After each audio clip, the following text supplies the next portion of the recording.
This time on Finnegan's Garage, the world's longest ramp truck, yep, on the hook, broke down again. I still love it, even if it doesn't love me.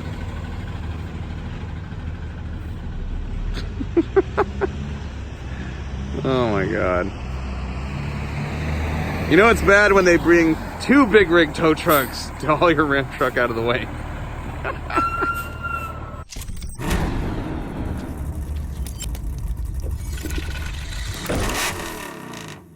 Where are we going?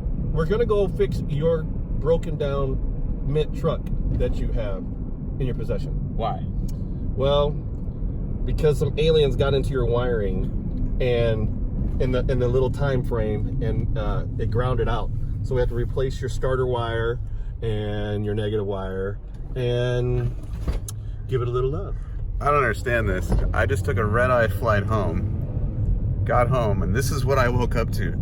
This joker and this joker were supposed to take the mint condition truck to the alignment shop and had an appointment and everything. It didn't quite work out. Apparently the truck tried to catch on fire, so we're gonna go find out why right now. Was Dave driving? Yes, he was. I'm not involved with it. I am not part of this reindeer game. I'm about to throw up. Let's do the math. Let's do the math. So on drag week, how many alternators did you nuke in your own car? 3. And then in Big Red, It caught on fire at the gas station. yeah. Melted the starter wire. What do you do? Just drive down the road and decide to like lay on the key when it's already running? Like I was gloating. I was like, oh man, this thing has power windows, power locks. Yeah, about 30 seconds later, it's dead. I've come to the conclusion you guys do not need to brag about this truck anymore. Until we're at a point, don't say nothing good. It hears you, and I think it's like, I don't like you guys. So as it drives, it messes up every time you're like, this is great. Oh, we'll make it 5 miles of breakdown. Oh, this is great. We'll make it 11 miles of breakdown. the best part about this whole thing, and it's partly the reason I'm not even frustrated about it, is that when the truck broke down, Mikey pushed the back of it with his HHR directly into the parking lot of the job Newbern just quit to come work for me. He rolled back in there with this 38-foot long pile of crap, like, can I have my car back? Yeah. And like, I put my code in, and the gate opened up. Like, my code was still in the computer, so we pushed it in the lot, and that's where we left it. So at least it's in a gated You lot. can't even break down. It is the most perfect place to break down. Like, you got your stuff in a lot parking lot. It didn't break down like in a Walmart parking lot or anything. Like, it's in a gated community right now. Coming to work for me has improved your life in so many ways. That mint truck can kiss my ass. Oh, I'm tired of it. Boy, it's so mint. Like, Hey, no. cool it, George Lopez. Is Frank back there talking? Yeah. Frank's back there talking. Uh-huh. Keep talking. Over there, growing his hair all All the way to California to race Jon Chase. That's what this is gonna be. Mike Finnegan, I'm calling you out. Try by fire versus blasphemy. Well, I don't know about all that because I don't. You're gonna sleep in the bed of the... No, I think that the way things are going right now, every 15 miles we'll have to fix it. We So can stop and do some picking on the way. Go buy some antique shops and. All right, Del Taco's up here. where? Like 5 more miles. You just said 5 more miles. 2 miles down there. We're in the HHR. You really aren't going fast enough to have driven 5 miles already. Why are you dogging on the only vehicle that's running with us right now? Exactly. You're right. Brake lights. That sure is a sweet gate. Wonder who wired that up. I actually hung that gate. I wonder if it caught on fire. You think he'll tell us? You think he'll tell us the secret code? No, we can't see it. This is awesome. We broke down at the job. He just quit. He's like, I'm back. I have my old job, please. No. All right, show me. Show me 12 volt, Dave. What happened? Beats me. Wires caught on fire. We freaked out. I freaked out. I was gonna say I didn't freak out. You freaked out. Wow. It goes all the way down, bro. It's all the way burnt, all the way. Like you pull. See, pull all that off. It's all the way down. So. Mint condition. All right. Well, Wasn't that a good group? let's find a short. Yeah. That's not supposed to look like that. That got really hot. So when you were under there, you didn't see this end of it touching the starter motor housing. No. And this was the only clamp on it, and that's still insulated. It didn't look like it rubbed through. So either while you were driving down the road, the starter motor was just running and melted it, or maybe the cable for the winch rubbed through and grounded on something, or this did. Either way, this is unhappy, and we're lucky we didn't burn the ramp truck to the ground with the 55 inside of it. So today's a good day because we didn't have that happen. Is it possible that the ground cable could have just, in Big Red, the same thing happened. Like the big ground cable for the battery just was no good, and it was trying to ground through the smaller cables. Yeah, and all this caught on fire in the Big Red. Yeah, either the ground came loose or just built up resistance over time, which I've actually never seen that happen. I've seen them come loose, and suddenly you're just using this 10-gauge wire from the core support to the frame and the battery. That's the ground for the whole truck. That's no good. We won't support enough ground. So we'll make a new positive cable and a new ground cable for the new ramp truck, and we'll be back on the road. And luckily, the folks at wirecare.com had sent us a whole bunch of stuff to put a stereo in the original big ramp truck. The OG Roadkill ramp truck was about to get a big amp from my buddy Gary Bell, and it was about to get subs and door speakers and all this stuff because the Cummins is still really loud, even after we did all the sound deadening and fixed the hole in it. Loud enough where we needed a good stereo. So we have all that stuff here, so we're going to use it to rewire this thing, right? We're going to rob some parts from it to make one more. Yeah. Uh-oh.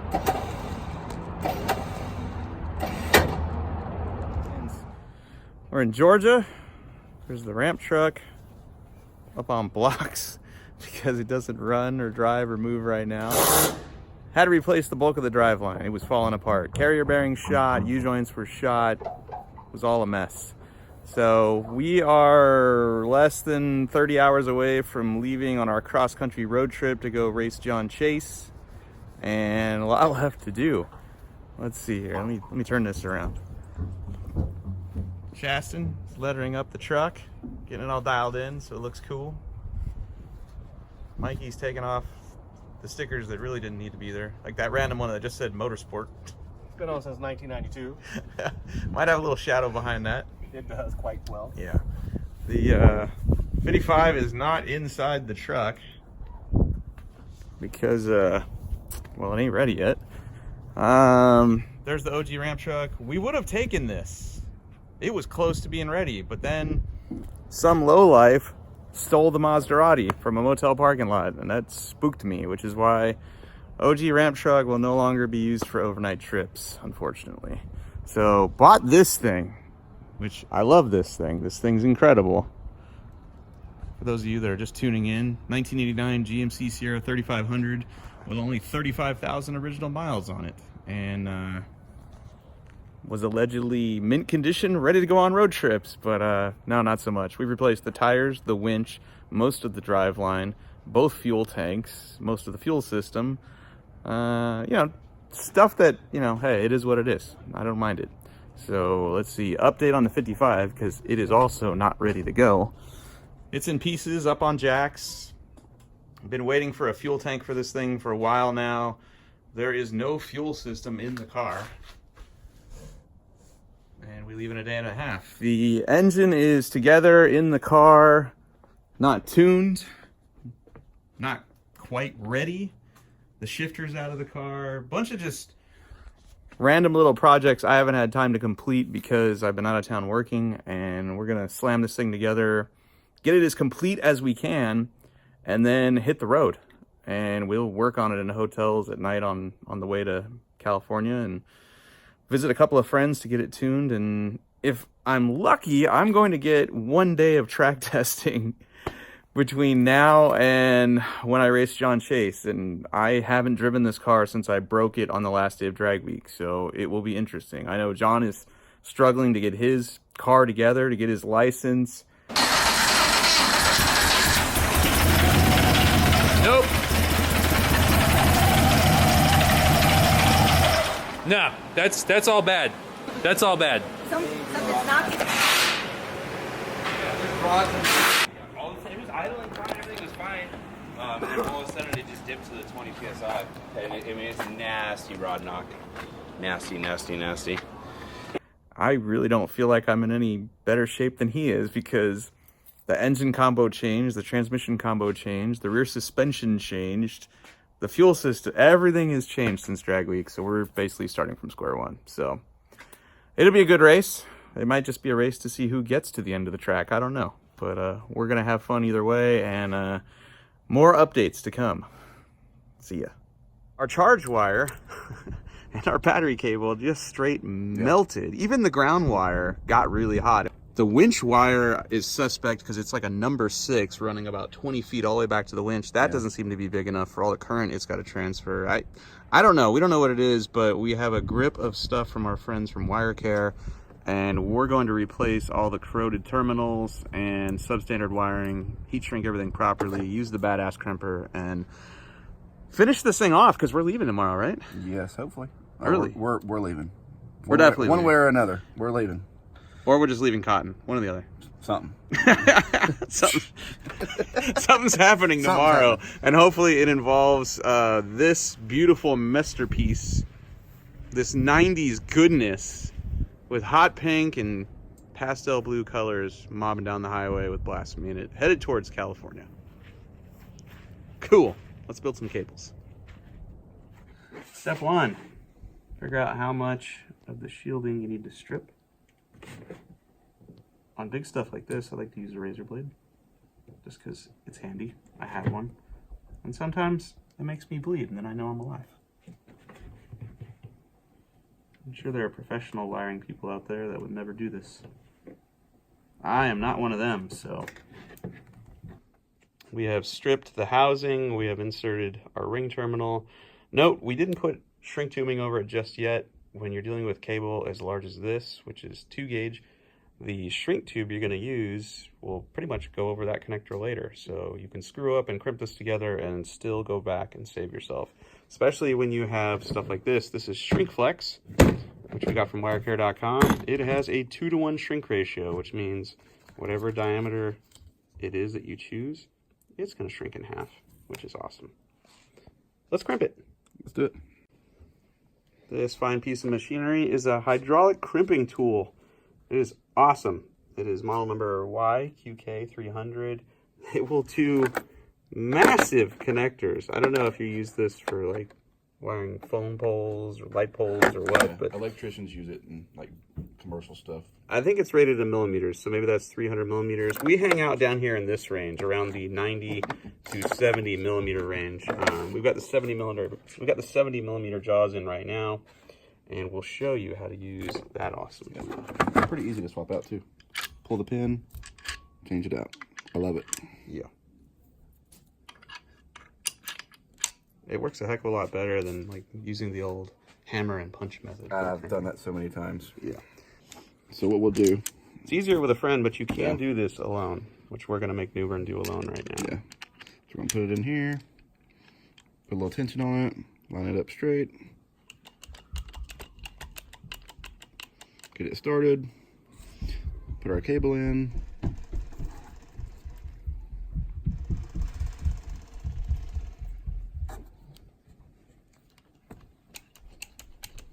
Covering up all the action. I can't see nothing. Well, I can't hold it any other way. Release your tension. What you didn't see happening, people at home, was the crimping action. Look at that. Nice, consistent crimp all the way around. Now we'll shrink tube it, put this in the truck, and we will have electricity safely, again, to everything. Have you ever used this heat gun? The Steinel? No. It's made of German quality. What the heck is this? I don't know. I just know it gets really hot, and it's got all kinds of attachments inside of it that I really haven't used before. And it works awesome. Oh, so that's pretty cool. So that thing you just popped out, that will govern how hot you make this. So if you need repeatability, right, and you don't want to think things through, That's you amazing. popped in different pieces of plastic there, and that adjusts how hot it's actually So going to we're on the hottest setting right now, is what you're saying. Yeah, we're on straight fire, which is probably a little overkill, but whatever. We're in a hurry. So This is cool. put in the straight fire button, crank that puppy up, put the shrink tube over our cable. Okay, go ahead and Get this ready. This has a 2-to-1 ratio, so this can shrink in half. I always like to put it right at the bottom edge, just make it look. Don't burn me. Please. This feels good. Yeah, oh yeah, it's instant fire. Like if you're in a hurry, this beats the heck out of using a lighter or any of the other things. Apparently we have too many things connected to our single circuit here at Finnegan's garage. Wow. Hold on.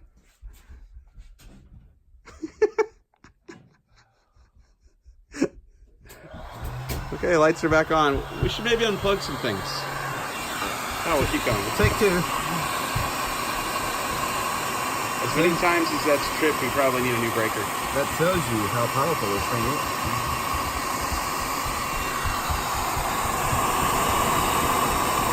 Look at the action on that baby.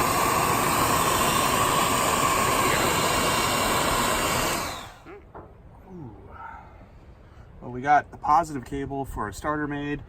Now we're gonna add a ground strap from the engine block to the chassis of the truck, because that's one thing we noticed doesn't exist here. So I'm gonna knock the paint off of the frame. There's multiple bolt holes right there, and there's even a ground strap going from the core support to the frame of the truck. So I'm gonna use this braided strap here from wirecare.com, crimp an end onto it, and create my own custom ground link right there. Yeah. I'm getting all excited. Oh, yeah. Truck doesn't run, but at least the name will be on there.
It's 1:45 in the morning.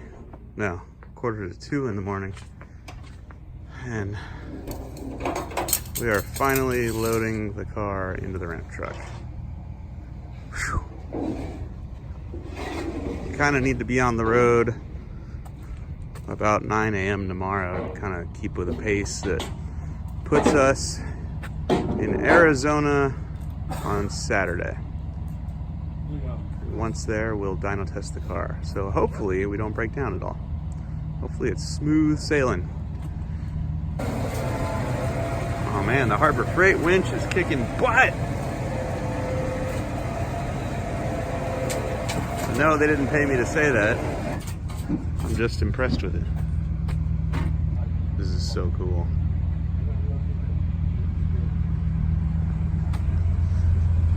No trailer, no towing at a max of 55 miles an hour because there's a trailer. Okay. Look at that. Look at all that room under there. We could do an oil change. The Easy Up could sit under there. What do you think? The Easy Up could go further back, too. Oh, yeah. Shove it in Oh, there. wow. Look. Oh, wow. What? Shove it in there. That's extra storage. I bet those tables would go under there, too. There's that. Let's not go too You know what far. else can go underneath there? You know what else can go over there? Check out our generator. A walk. Oh, dude. I like teppanyaki. A walk, bro. I have a feeling we're going to need that generator on this trip. Oh, don't say that. No, for good reasons. I'm sure it'll be a positive thing when we have to weld stuff together. Maybe to keep warm. That's about it. A The walk. Fusion 160. Oh. All right, we'll strap her down, sleep for a few hours, hit the road, celebrate.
Hooked up? Yes, I did. Sweet. Tax hooked up. I just checked the cargo. Cargo seems legit.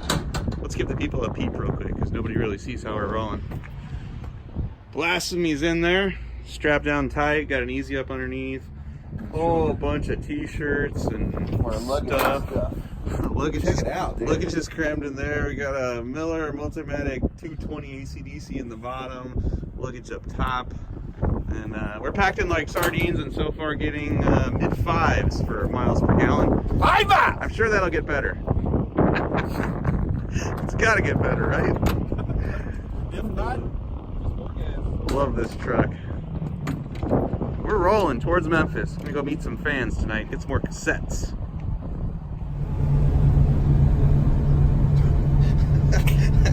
that's freaking me out. dude, you should at least brushed it.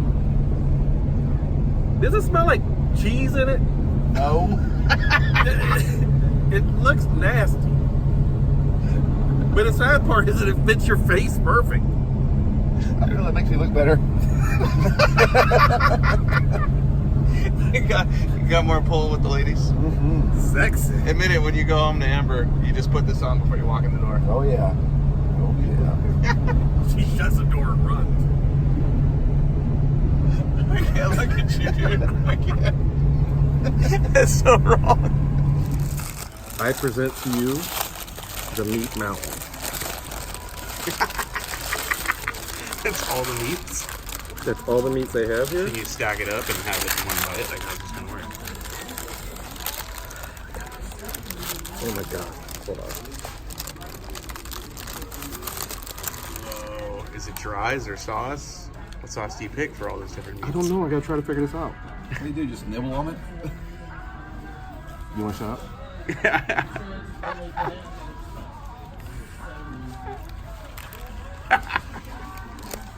You're gonna die, honky. So good though. You're hitting the hotel gym in the morning, aren't you? Yes. We're gonna. This is my sit down. His eyes are watering.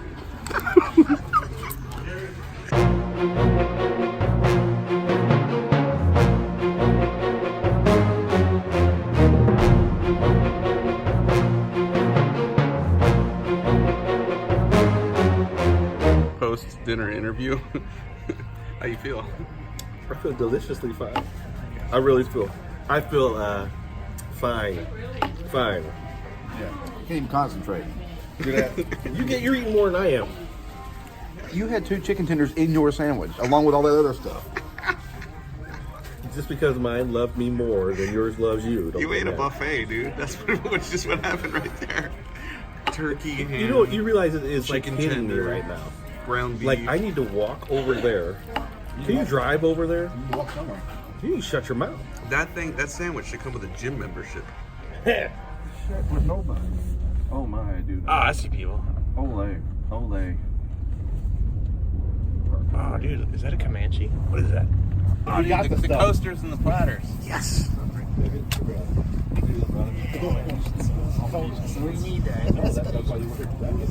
I couldn't find it radio. Queen's right. That's a good one.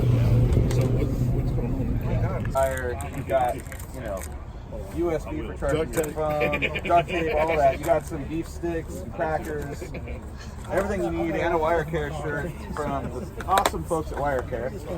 Oh yeah, we had to rewire a lot of the truck, like all the battery cables. He was driving it yesterday, and just everything melted, caught on fire. Every battery cable up front, like, the whole thing just shut off, and we had to have this towed to my house, which I don't know if you've ever seen something like this get towed before. It took 2 tow trucks. And so we rewired a lot of it. Well, he did last night when it was practically snowing, and I don't know, it runs. Here we are. So let's give this away. So this is my go-to trivia question, because you're a hardcore fan if you get this right. All right, so the first Roadkill episode that ever aired was not the first one we ever filmed. Okay? What was the first episode we actually filmed? The first road trip we filmed for Roadkill. Is the one where we went to Alaska in the Ranchero? No. Yeah. Yeah. So we went to Alaska in the Ranchero, or we tried to, and we failed, right? And back then we were, this is a weird story, we were on Blackberries back then. We didn't have iPhones. And we thought, hey, no one's going to watch a 20-minute video on YouTube, because we were just watching 2-minute videos about cats back then, and car crashes. And B, we didn't make it to Alaska. We failed. We ended up at the Grand Canyon, you know, so we thought no one's going to want to watch us fail. So we hurried up and we filmed that episode where we went to El Paso and bought the Pontiac and road trip that home. Oh, yeah. So that's the first one that aired, but it wasn't the first one we filmed. He got it right. And so we aired the El Paso episode and then had nothing to air the next month. So we had to air the Alaska episode. And it turns out you guys didn't care we failed. And so we've now made a career out of failing. Thank you. Heck yeah, man. I appreciate it. Yeah. Thanks for coming out. Does your brother still have the fire chicken? He does. It barely fits in his garage. You got some go jacks for it, and he jacks it up, turns it sideways, and shoves it up in front of his garage. And then he goes to Thank you for the thanks for the tapes and the cake and the friendship and all that good stuff. Now settle an argument between me and Cotton. What are the blue flashing lights for? Because Memphis is the hood. Boom! Told you. He's like, I told I'm him. giving you the benefit of the doubt. He said you guys had trouble, and he goes, "That thing of trouble." I'm like, "That ain't no trouble light. What the hell is that?" And he said, "You said it was trouble light." He said your dumbasses needed the lights to kill you when it was cold. They call it Sky Cop. Yeah. Sky Cop. It doesn't mean it's like gonna be the hood right there. Told you, RoboCop, not because it's cold. No. Hey, but what's funny is the Sky Cop doesn't pick up when you blaze by at 140. Good to know. They put him out at our dig racing spot. Can't catch us. They've tried. All right, thanks guys. We're gonna hit the road.